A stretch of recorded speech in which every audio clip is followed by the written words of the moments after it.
Hola amigos, ¿qué tal? Muy buenas tardes, sean bienvenidos aquí a mis espacios en las redes sociales. Yo soy Mario Pentón, soy periodista y les doy la bienvenida a mi canal de YouTube.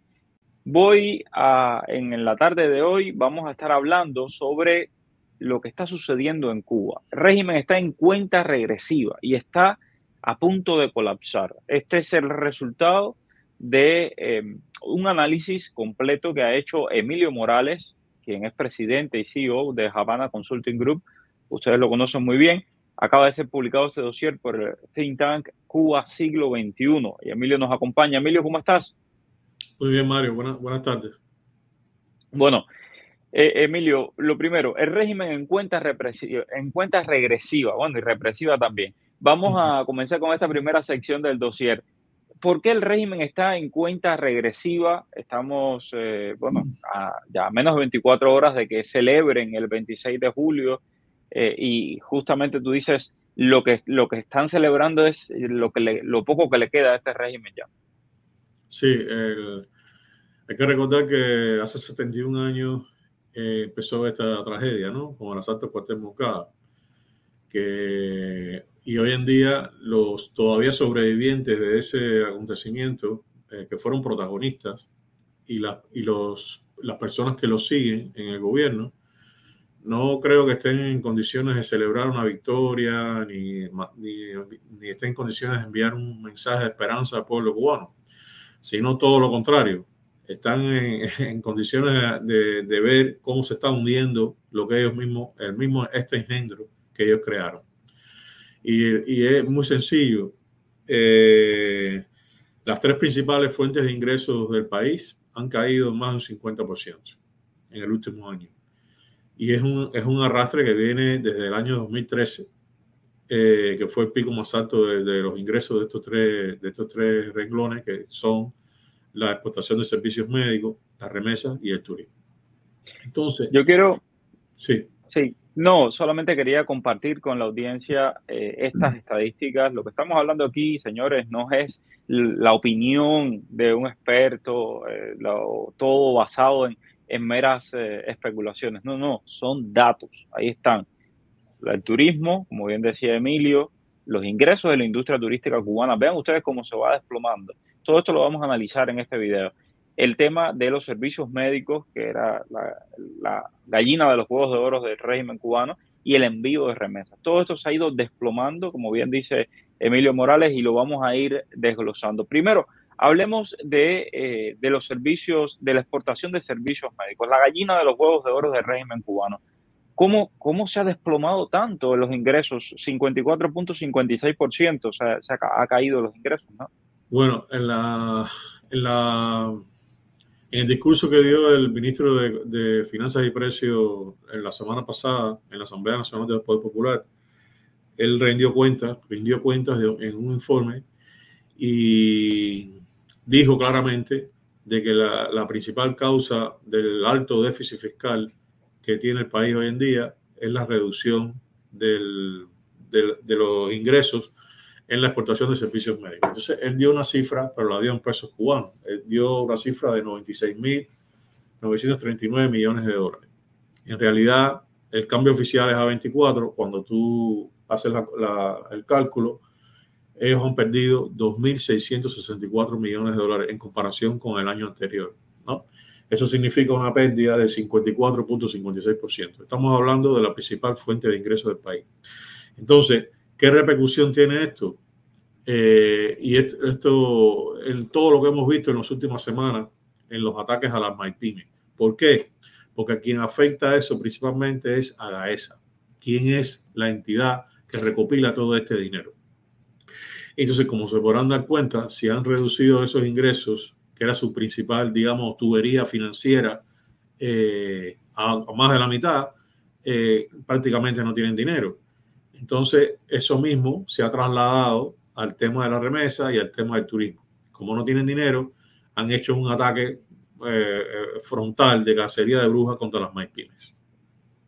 Ahora, justamente hablemos de ese tema, las MIPIMES. Las MIPIMES, hay varios tipos de MIPIMES, y esto me gustó mucho conversar con un economista, Ángel Rodríguez Pita, que está en Cuba, y que nos comentaba, ¿no? Están como las grandes MIPYMES que se encargan de importar y todas estas cosas, que son las que están aliadas al régimen y las que de verdad están manejando unos grupos muy grandes, un dinero muy grande, y están las pequeñas MIPYMES estas que son de personas comunes y corrientes. Ahora, ¿cuán profunda puede ser este ataque a los MIPYMES y qué podemos esperar? Estamos ante un escenario como, digamos, el que se vivió con Fidel Castro después de permitir las paladares y demás, que después echó para atrás y recogió, Sí, o esto es pura apariencia. no, no, no. Esto es un ciclo que se repite. En el 2016, en pleno deshielo, cuando el cuentapropismo estaba en su mejor momento, en su plena efervescencia, con un crecimiento arrollador, el Gaesa tomó miedo en la forma que se iba expandiendo tan rápidamente el cuentapropismo cubano. Hay que recordar que en aquella fecha ya la cifra pasaba 600.000 personas con una licencia para realizar trabajo por cuenta propia.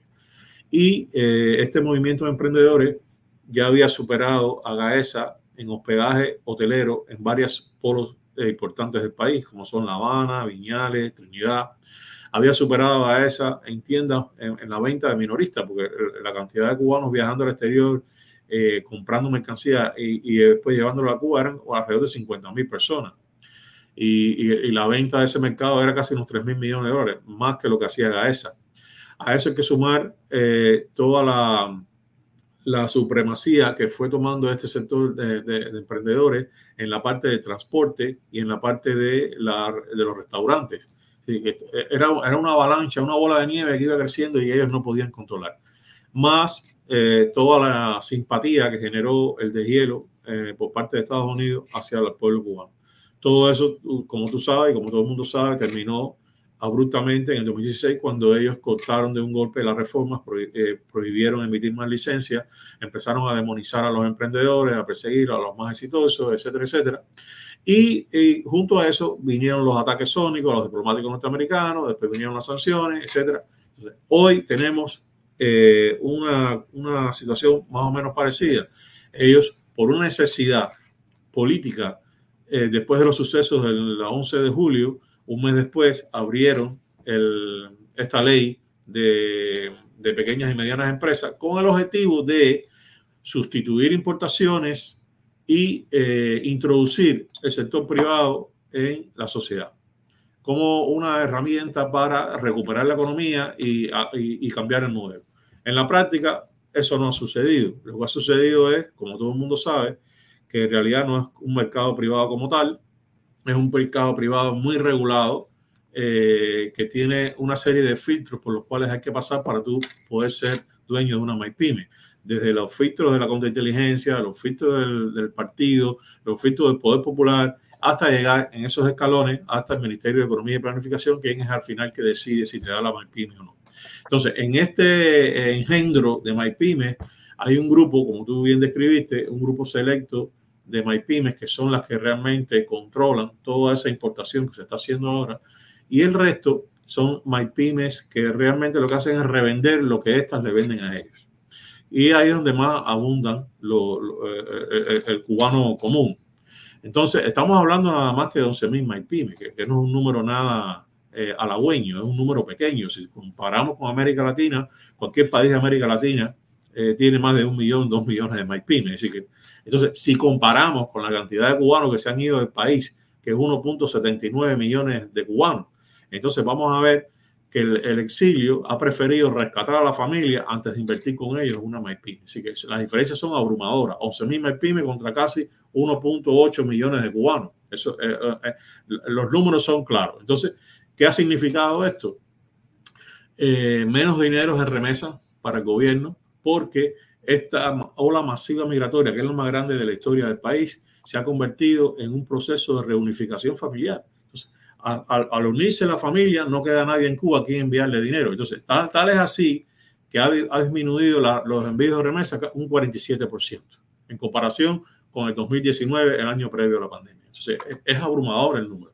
Por otro lado, no solo se ha descapitalizado el país financieramente, se ha descapitalizado desde el punto de vista de los recursos humanos. En Cuba hay tremendo déficit de maestros en todos los niveles del sistema de educación. Hay un tremendo déficit de profesionales en los sistemas de salud, en los sistemas, en el transporte, en el turismo, en la parte de energía y hasta en la justicia. Hasta los jueces se están yendo de Cuba. Hay un déficit de casi el 30% de jueces y fiscales en el país porque no están de acuerdo, no quieren ser títeres en este manejo de la represión como están haciendo sobre la gente que protesta, etcétera, etcétera. Entonces, es un caos total. El país se ha descapitalizado totalmente, tiene una deuda externa gigantesca que al final no atrae ninguna inversión extranjera. Hace más de 5 años que en Cuba no se invierte un centavo. Nadie invierte un centavo. Ni siquiera los aliados políticos, Rusia, China, no invierten nada. Entonces, aquí no hemos visto que este gobierno se haya transformado ni siquiera han adoptado el modelo chino, ni el modelo vietnamita, ni el modelo ruso. Han hecho un modelo que es una mutación hacia una mafia que es controlada por este conglomerado de AESA y sus oligarcas y que se han apoderado de todo prácticamente del 95% de las finanzas del país, el 70% de los sectores más productivos de la economía cubana. Entonces lo que tenemos es un país en bancarrota y en bancarrota total desde el punto de vista económico y social.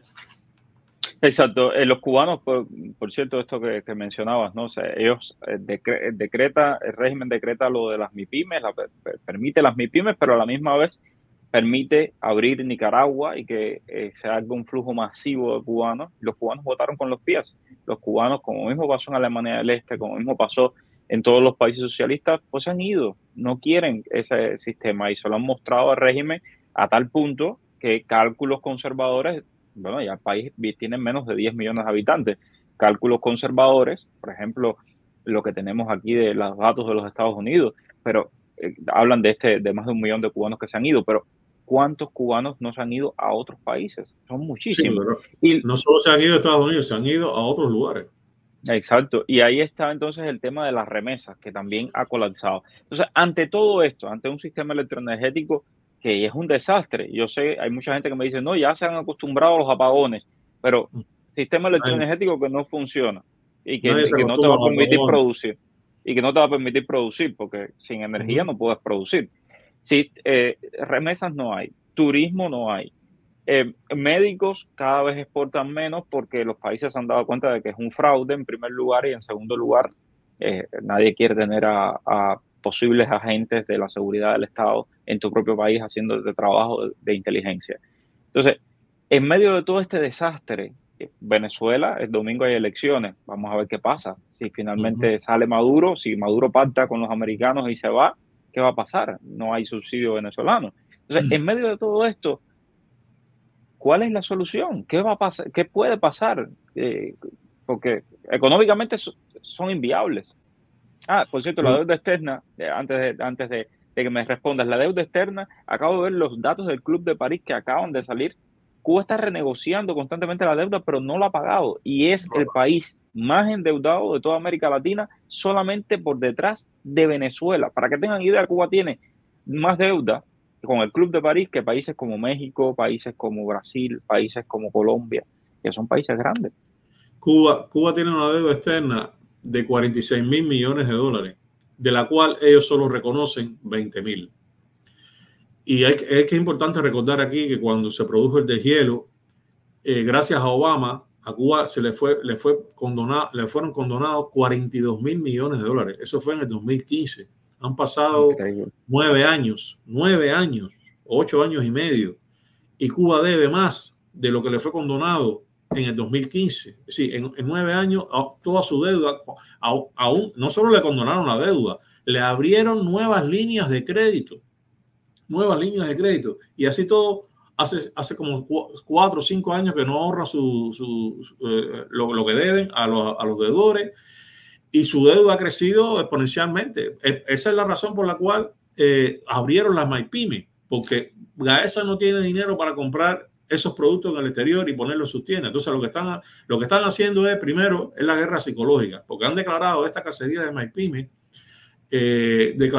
diciendo que Cuba ha pasado a un estado de economía de guerra. Sí, todo eso es una guerra psicológica. Entonces, lo que están haciendo, entonces le han puesto las medidas de subir, ponerle los aranceles en dólares, ponerle un tope de precio y un nivel de ganancia de un 30%. Obviamente, empezaron con 6 productos y eso va a ser extensivo a todos los productos que venden las MyPymes. ¿Qué significa eso? Bien, muy fácil, que las MyPymes no van a poder operar porque el margen comercial que le han permitido, el techo de los precios, el tope de los precios y el techo del margen comercial no le va a permitir a ellos ser rentables. Y por tal razón van a tener que entregar licencias y van a tener que cerrar muchas de ellas. Entonces, ¿qué es la verdadera operación detrás de esto? Es obligar a la gente a comprar en las tiendas de Gaesa a un precio 240% como mínimo superior a lo que los Gaesa la compran en el exterior. Es decir, estamos hablando de que los productos de Gaesa van a ser 6 veces más caros que los de las MyPymes y no van a tener chance la gente de comprar las MyPymes porque las MyPymes van a tener que cerrar. Entonces van a tener que morir en las tiendas de ellos. Todo es una operación para Gaesa, porque Gaesa no va a estar sometida a ese tope de precio, ni va a estar sometida a los aranceles en dólares, ni va a estar sometida a los topes de ganancia de un 30%. Entonces lo que estamos viendo aquí es una mafia mala que no tiene límites, para atropellar a los cubanos. Y eso, entonces, al final, eso se ha terminado con la hegemonía comunista, con la hegemonía del partido. ¿Ya? Nadie quiere ser militante del partido. Hay una gran renuncia de la gente, de la vieja militancia, que no quieren saber, lo que quieren es un cambio. Y quieranlo o no, al paso que vamos, el cambio va a venir. Y va a venir lo más pronto que nadie se imagina. Porque lo que queda es cuestión de tiempo. Porque aquí, esto no hay quien lo arregle y no hay quien lo venga a rescatar. Porque no va a venir China a poner sus millones, ni Rusia a poner sus millones. Porque ellos saben bien, porque de hecho no hay inversiones chinas ni rusas en Cuba. Entonces ellos saben bien de la pata que coge el régimen cubano. Entonces ahí es donde vamos. Y el final está cerca. Y para rematar, los barcos rusos. Ahora una flotilla del Báltico. Ya no les bastó con la otra flota que llevaron de meterle el dedo en el ojo a los americanos. Ahora también llevan otras flotas rusas y se siguen prestando para esto. Ellos están aprovechando el momento de debilidad del liderazgo norteamericano. En este sentido, sabemos todo lo que ha pasado con la administración Biden, con sus temas de longevidad, etcétera, etcétera. Pero sin embargo, hay alguien que viene en camino y viene duro, y es Donald Trump, que va a salir en noviembre, sin ninguna duda va a salir en noviembre, y las cosas se van a poner más negras de lo que ellos piensan al régimen cubano. Bueno, pues ya veremos qué pasa. Por supuesto, desde aquí estaremos bien pendientes para contarlo y para hacer este análisis. Muchas gracias, Emilio Morales, por toda esta información. Gracias a todos ustedes. Por favor, déjennos sus comentarios. ¿Qué piensan? ¿Creen que el régimen cubano pueda salir de esto? ¿Qué soluciones le ven? Porque realmente se ve bastante complicado. Muchísimas gracias a todos nuevamente. Suscríbanse, por favor, no dejen de hacerlo y nos vemos en la próxima. Un abrazo, Emilio. Gracias a ti. Dime cuál es el periodista que está en el boom. Es Mario Rincón. El periodista que te trae toda la información. Es Mario Rincón. El periodista de la radio y la televisión. Es Mario Rincón. Habla de temas cubanos hasta de migración. Mario Rincón. Oye, dale, conéctate y comparte.